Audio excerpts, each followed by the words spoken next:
दर्शकों नमस्कार। आपका हार्दिक स्वागत है आपका अपना चैनल शिव शक्ति मात्र छाया परिवार में। शिव शक्ति मात्र छाया परिवार में दर्शकों, अगर आप चैनल पर पहली बार आए हो तो चैनल को सब्सक्राइब करना, वीडियो को लाइक करना बिल्कुल ना भूलें।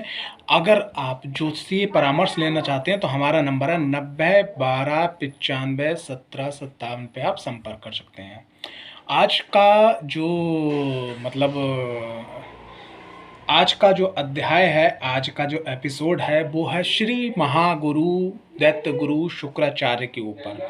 तो शुक्राचार्य कुंडली के 12 भावों में किस प्रकार का प्रभाव देते हैं, पहला टॉपिक है जिस पे हम सब लोग आज चर्चा करेंगे।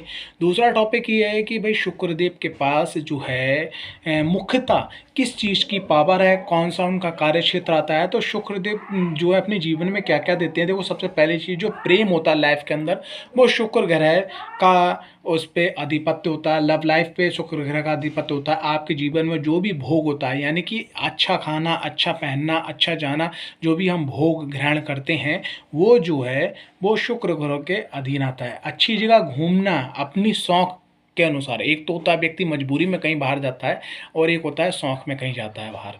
तो जो व्यक्ति जो शौक में जाते हैं बाहर घूमने के लिए, वो उनके अंदर आता है। उसके बाद जीवन साथी का शुक्र ग्रह का रोल होता है। आपका जो वीर्य होता है, ठीक है, वो शुक्र ग्रह के अकॉर्डिंग आता है। उसके बाद जीवन के अंदर जो सुख मिलता है, हमारा जो बोलते हैं आंतरिक सुख हमें महसूस होता है, वो शुक्र ग्रह के अधीन आता है।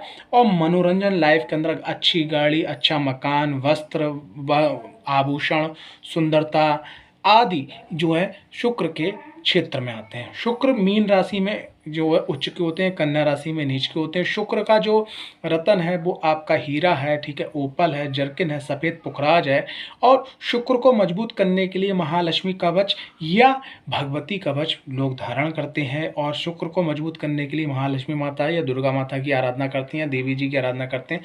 शुक्र को मजबूत करने के लिए जो है आप गूलर का जो पौधा होता है वो आप लगवा सकते हैं, ठीक है। जो जैसे फूलों वाले जो पौधे होते हैं वो आप लगा सकते हैं, लेकिन मुख्यतः जो है आप अशोक का पौधा लगवाइएगा, बहुत बढ़िया रहता है।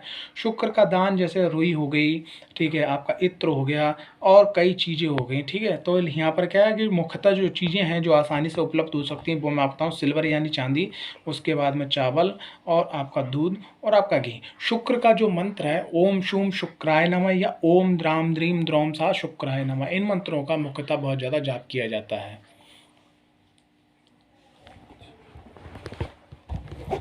इधर मुंह करके जाओ।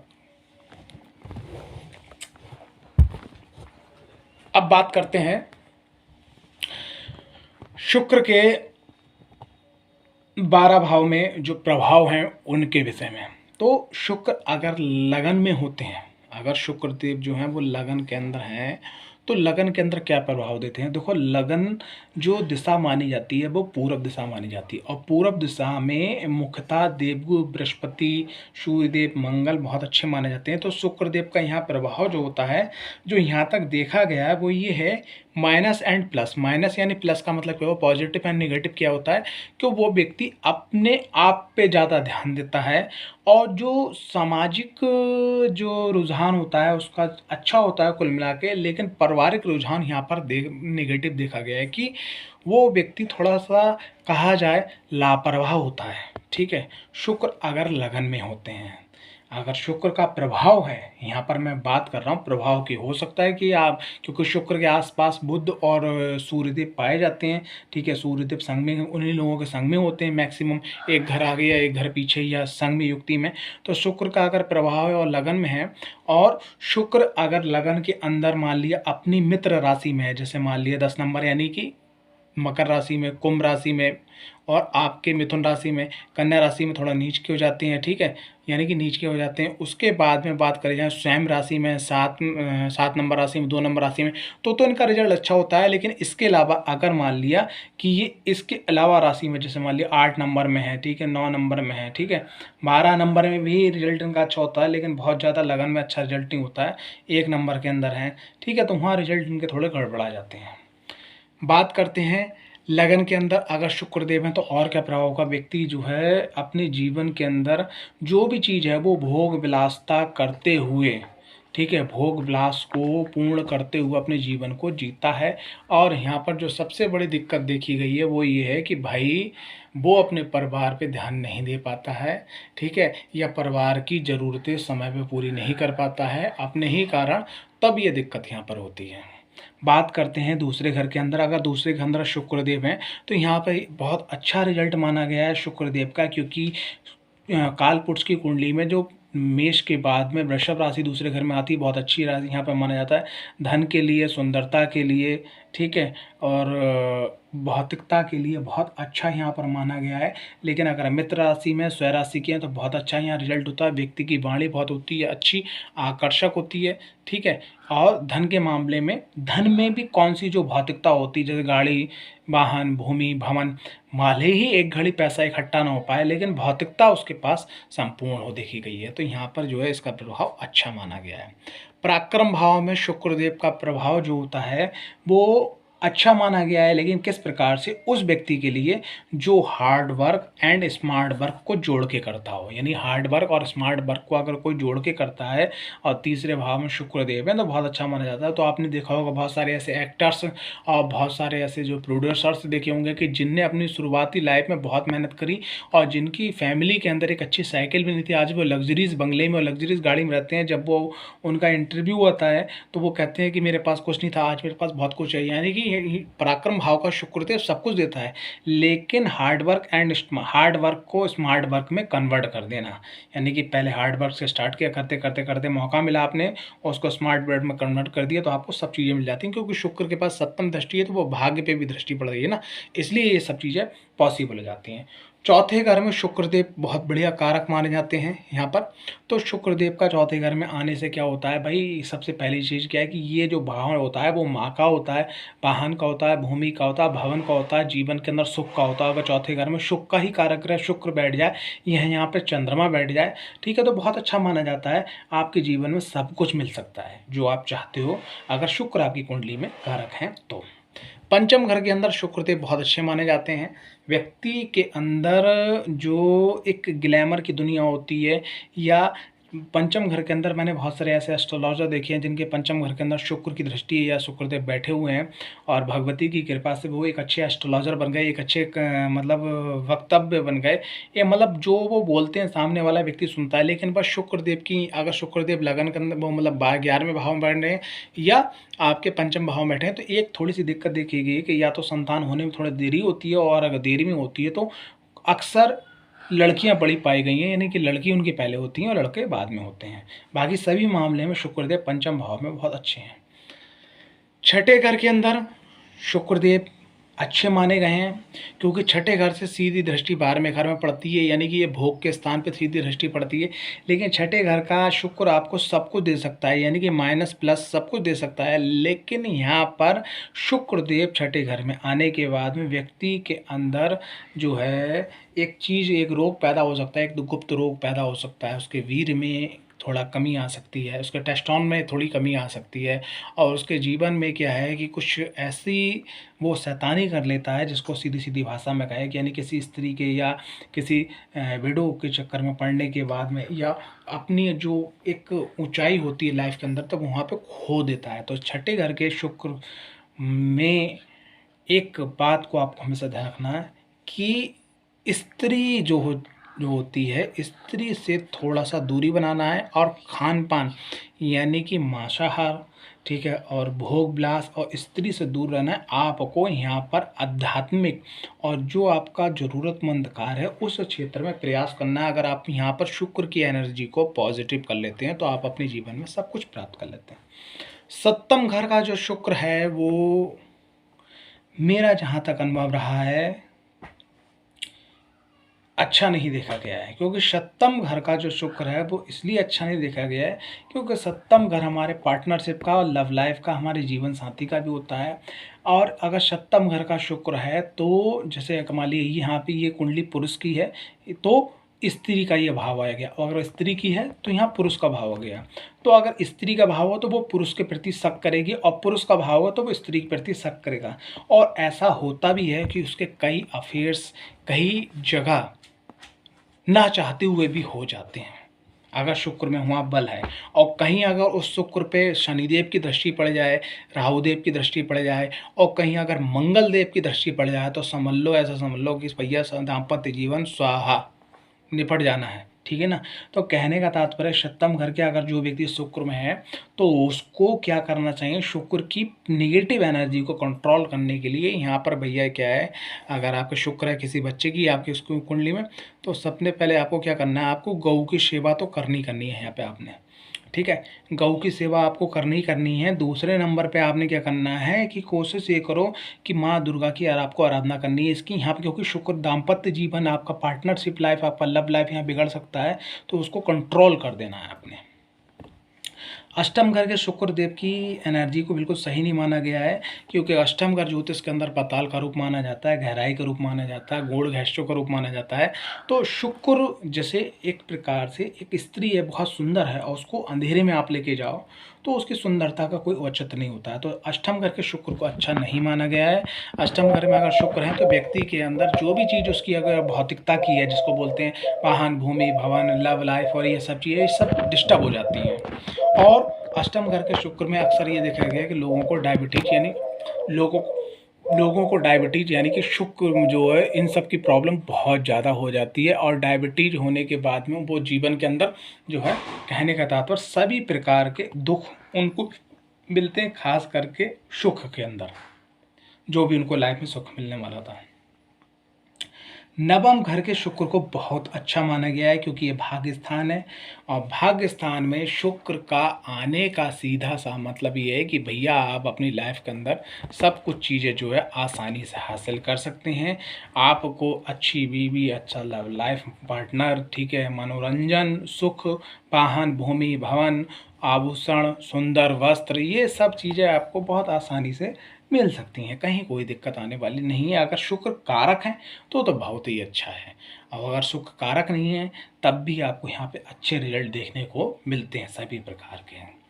दसम घर के शुक्र जो होते हैं बहुत अच्छे माने जाते हैं, लेकिन दसम घर के शुक्र के अंदर बस एक चीज़ आपने ध्यान रखना है, आप नौकरी कर रहे हैं, आप व्यापार कर रहे हैं, आप कोई भी काम कर रहे हैं, अपने क्षेत्र जो कर्म क्षेत्र है, जिसको बोलते हैं कार्य का जो आप क्षेत्र, वहाँ थोड़ा सा आपको स्त्रियों से बच के रहना है। ठीक है, अगर स्त्रियों से बच के अगर आप रहते हैं तो आप ये समझ लीजिएगा, क्योंकि यहाँ से सप्तम दृष्टि सीधे भैया आपके घर पे पड़ रही है। ठीक है, वो चीज़ आपके घर तक नहीं आएगी। जब आप गलत नहीं हो तो वो चीज़ घर तक नहीं आएगी। जब घर तक नहीं आएगी तो आपका जो है कार्य क्षेत्र बिल्कुल सुरक्षित रहेगा, आप उन्नति को करते रहोगे। वरना क्या है भैया, आप ऑफिस में जाके बैठे और आपकी जो है ये आदत है कि स्त्रियों को थोड़ा सा अट्रैक्ट होना, तो आपका मन जो है वो आउट ऑफ कंट्रोल हो के वर्क वो करेगा, जिसका रिजल्ट से आप ग्रो नहीं कर सकते हो, ग्रोथ नहीं पा सकते हो। ठीक है, दसम घर का शुक्र गाड़ी, वाहन, भूमि, भवन सब कुछ देता है, लेकिन बशर्ते बस एक ही माइनस पॉइंट है कि आपको अपने कार्य की तरफ जागरूक रहना होगा 100%। लाभ भाव के अंदर शुक्रदेव क्या कहना है कि भाई कि सुख के भौतिकता के स्वामी लाभ भाव में बैठते हैं तो बहुत ही बढ़िया है, सब कुछ मिल जाता है साहब। बस ये है कि अक्सर ऐसा देखा गया है कि अगर लाभ भाव में शुक्रदेव बैठे हैं और पंचम पे उनकी यहाँ दृष्टि पड़ती है तो पहली संतति लड़की होती है मैक्सिमम। कभी कभी क्या होता है कि अगर कुंडली के अंदर पितरों का आशीर्वाद नहीं है और भी ग्रह अगर अनुकूल नहीं है, देवगुरु बृहस्पति अगर अनुकूल नहीं है, तो लड़कियां भी होती हैं, लेकिन व्यक्ति अपने जीवन में सब कुछ प्राप्त कर लेता है। 12वें घर के जो शुक्र हैं वो यहाँ पर आप देखिएगा, मैंने 2 प्लस करे हैं, 1 माइनस करा है। 12वें घर के शुक्र जो हैं व्यक्ति को प्रेम, लव लाइफ, भोग, घूमना, जीवन साथी, ठीक है, और सुख, मनोरंजन, गाड़ी, वाहन, भूमि, भवन, सुंदरता सब देते हैं। लेकिन यहाँ पर एक शब्द आया था वीर, वीर पे मैंने नहीं बोला। क्यों नहीं बोला, उसके पीछे कारण क्या है कि 12वां घर भोग का होता है। व्यक्ति बहुत ही गलत तरीके से वीर को अगर 12वें घर के किसी के अंदर शुक्र देखे गए हैं तो उन लोगों को, मैंने कई बार एक चीज़ जो मैं बोलने जा रहा हूँ, अगर वो गलत संगति में पड़ गए हैं और उनकी लाइफ में अगर कोई भी पार्टनर नहीं है तो उनको मैथुन यानी हस्त मैथुन भी करते हुए देखा गया है, ज्योतिष का ये मानना है। यानी वीर्य को गलत तरीके से पतन करते हुए देखा गया है। अब अगर 12वें घर में जब एक उम्र आपकी आने के बाद में आप मेहनत करते हैं, आपको ये सब चीज़ें मिलती हैं, यानी कि आपको प्रेम भी मिलता है, लव लाइफ मिलता है, भोग भी मिलता है, घूमना फिरना मिलता है, तो यहाँ 12वें घर के शुक्र सब कुछ दे देते हैं, क्योंकि ये जो है ये व्यय का घर है। और भोग क्या है? वो व्यय है, खर्च करना। भाई आपने कमाया गाड़ी ले ली, आपने कमाया मकान बनवा ली, आपने कमाया अच्छी शादी कर ली, आपने कमाया तो घूमने फिरने चले गए, फॉरेन टूर कर लिया, सब कुछ कर लिया, बहुत बढ़िया है। लेकिन 12वें घर के शुक्र में एक बहुत बड़ी प्रॉब्लम आती है कि ये व्यक्ति विपरीत के आकर्षण बन जाता है। विपरीत, जैसे मान लीजिए स्त्री की कुंडली है तो पुरुष के प्रति, पुरुष की कुंडली है तो स्त्री के प्रति, ठीक है। तो यहाँ पर 12वें घर के शुक्र के अंदर सब कुछ प्लस प्लस, बस एक ही माइनस पॉइंट है कि विपरीत आकर्षण को आपने कंट्रोल करना है। और आपने क्या करना है कि सबसे पहली चीज़ 12वें घर के शुक्र के अंदर आपने एक चीज़ ध्यान रखना है कि आपको अपने काम से काम रखना है, अपने परिवार से मतलब रखना है, समाज से जितना आप मतलब रखें उतना मतलब रखना है। लेकिन उसके बाद जो भी समय बचता है वो आपने सिर्फ और सिर्फ अध्यात्म में लगाना है, आपको जाप में लगाना है, आपको साधना में लगाना है, आपको मंदिरों में जाना है। अगर आप ये करते हैं तो समझ लो आप सुपर डुपर हिट आप अपने जीवन के अंदर जीत गए। तो ये 12 भाव शुक्र से संबंधित है जो मैंने आपसे डिस्कस किए। अब पहले भाव में अगर शुक्रदेव बैठे हैं तो आपने क्या करना है? पहले भाव में अगर शुक्रदेव बैठे हैं तो आपको हीरा, ओपल, जरकिन, पुखराज ये अगर आप पहनते हैं तो पहली बात तो कुंडली को आप डिस्कस करवा दें कि उससे आपका जीवन डिस्ट्रॉय ना हो। अच्छे एस्ट्रोलॉजर से बात करें, पहले भाव में भगवती कवच पहन सकते हैं। पहले भाव में अगर शुक्रदेव बैठे हैं तो देवी की आराधना जरूर करें, ठीक है। पहले भाव में शुक्रदेव बैठे हैं तो महालक्ष्मी मंदिर में या देवी मंदिर में अशोक के पेड़ जरूर लगवाएं। पहले भाव में अगर शुक्रदेव बैठे हैं तो अगर शुक्रदेव कष्ट नहीं दे रहे हैं तो आपने दान नहीं करना है, अगर दे रहे हैं तो आप दान कर सकते हो। शुक्रदेव का मंत्र आप ओम शुम शुक्राय नमः या ओम द्राम द्रेम सा क्या शुक्राय नमः, इस मंत्र का आप जाप कर सकते हैं, ठीक है। बात करते हैं दूसरे भाव में। दूसरे भाव में अगर शुक्रदेव हैं और वो कारक हैं आपकी कुंडली के अंदर तो आप हीरा, ओपल, जरकिन, जैसे मान लिया कन्या लगन की कुंडली में 7वीं राशि यहाँ पे आ गई यानी तुला की राशि, तो ऐसी अवस्था में आपका शुक्रदेव दूसरे भाव में है और कारक हैं तो आप हीरा, ओपल, जरकिन, ठीक है, सफ़ेद पुखराज आप धारण कर सकते हैं, भगवती कवच धारण कर सकते हैं, देवी की आराधना कर सकते हैं, खासकर महालक्ष्मी माता की। और बात करें अशोक का पौधा मंदिर में लगा सकते हैं, लेकिन दान आपने नहीं करना है, शुक्रदेव के मंत्रों का आप जाप कर सकते हैं। बात करते हैं पराक्रम भाव में अगर शुक्रदेव हैं तो पराक्रम भाव में शुक्रदेव हैं तो हीरा, ओपल, जरकिन, पन्ना, ठीक है, सफ़ेद पुखराज आप पहन सकते हैं, ठीक है।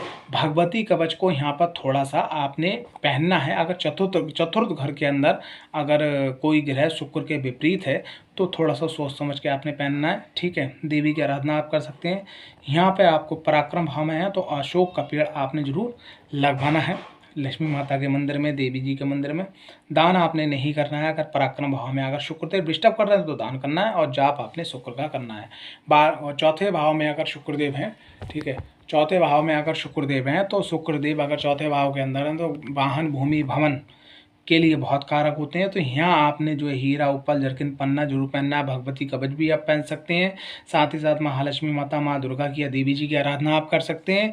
और आपने क्या करना है कि घर का अगर जो मेन एंट्रेंस होता है, जो घर का अंदर घुसते हैं, आगे आकर बागान आपने बना रखा तो अशोक के पौधे आप घर में जरूर लगवाइएगा, ठीक है, लगाइएगा, उसकी सेवा करिएगा। खास करके शुक्रवार को अक्षय तृतीया पे और जो महालक्ष्मी माता के 5 दिन होते हैं दीपावली से, ठीक है, धनतेरस से लेकर भैया दूज तक, उसमें जरूर सेवा करिएगा।